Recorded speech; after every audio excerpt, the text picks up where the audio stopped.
In this video, we're going to be looking at clustering using the k-means clustering algorithm. What is clustering? Clusters are groups of data that are mathematically related. So clustering is simply the process of breaking data up into individual clusters. Here we can see a scatter plot of points, and all these points can be represented by a vector. They're of an x and a y. And so if we want to take all these vectors and cluster them into 6 clusters, you might get something like this. Here are 6 clusters. So they're all grouped. So we have the points have been grouped into 6 clusters. And so the k-means clustering algorithm clusters data into any requested number of clusters. The k, it refers to how many clusters you want. It's a non-deterministic algorithm, meaning it's based on a random number. It'll function differently every time you use it. It's actually a rather easy algorithm to understand and implement. So here we requested a k-means algorithm to identify 6 clusters. We already showed this picture, but as you can see, the algorithm found the 6 clusters, but again, it will only search the number of clusters requested beforehand.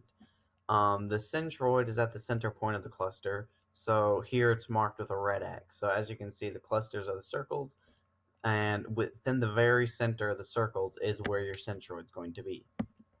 So here, the k-means algorithm was only told to find 4 clusters, and so notice how some of the groups of points now belong to other clusters. The one on the left middle was divided up into 2 clusters, and then the one on the top right was actually 2 clusters and now became one big cluster. And here again are the centroids. So it is helpful to create a cluster class. These codes I'm going to give you are just suggestions. They're not necessarily the most efficient, but they're a very easy way to code this to understand how it works. So it's helpful to create a cluster class. Clusters should contain an array of observations and a centroid. The class should contain methods to add or remove observations or to calculate the centroid. So here we have one. The observations are vectors, and so a vector can be a double array, but if you want an array of vectors, that's a two-dimensional array. In Java, you can use an array list. Other programming languages are different, but this is a general setup you'd want to have. As you can see, I have add and remove that take an observation, calculate the centroid, and I also put in there a get observations. This will return all the observations in the cluster. Then calculate centroid. Essentially, all this does is take an average of all the vectors. It averages out all the vectors in all the observations in the cluster, and that's the centroid.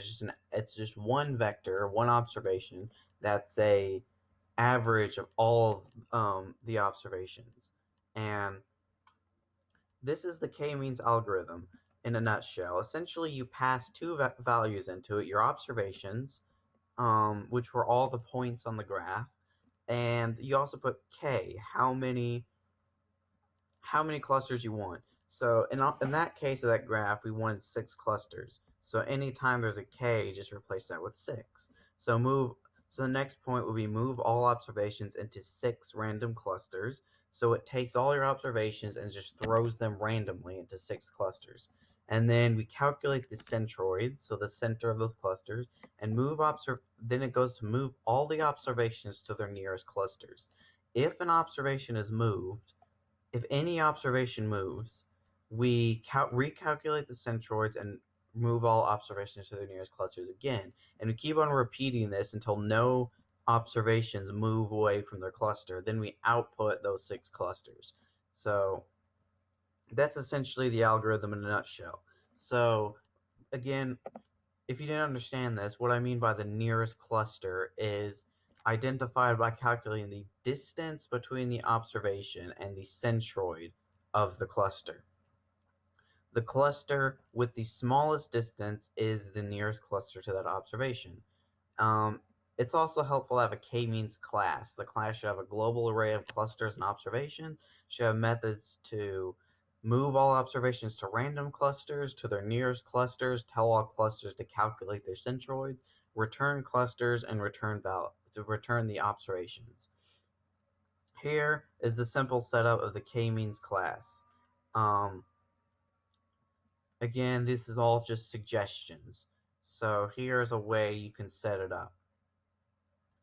So here the k-means, this is the k-means constructor.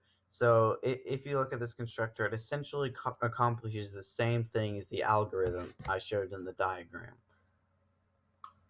So here's the randomize. This is the one that throws everything into the random clusters, all the observations into a random cluster.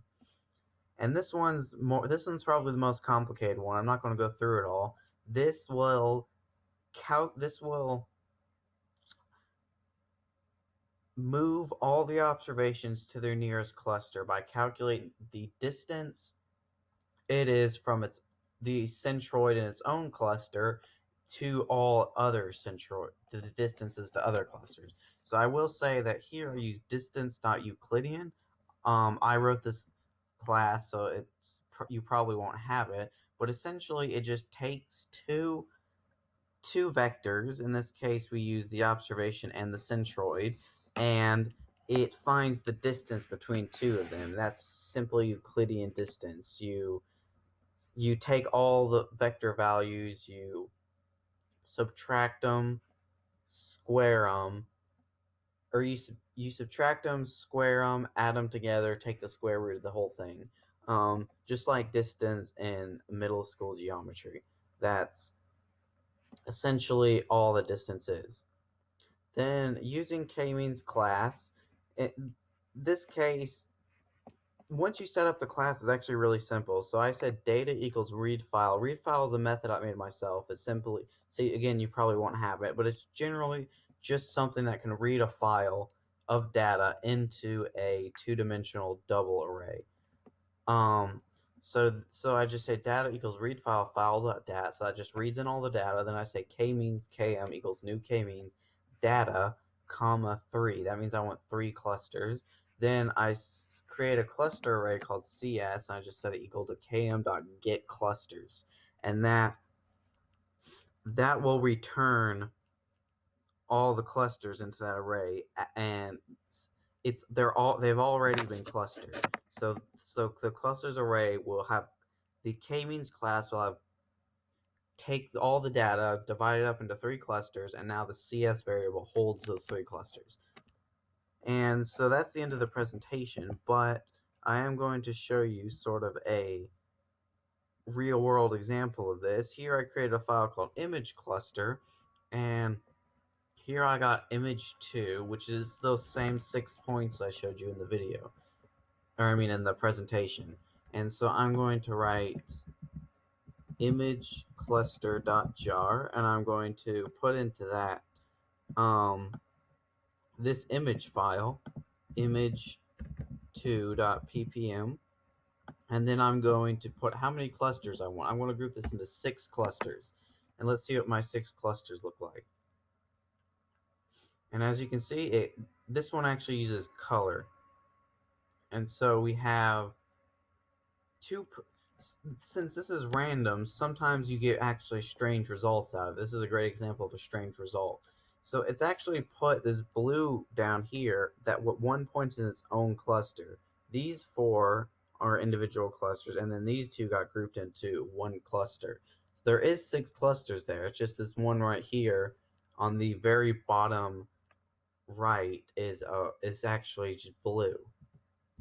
So I'm going to run it again, and here we got clusters like we'd actually expect. Every group of dots is their own cluster.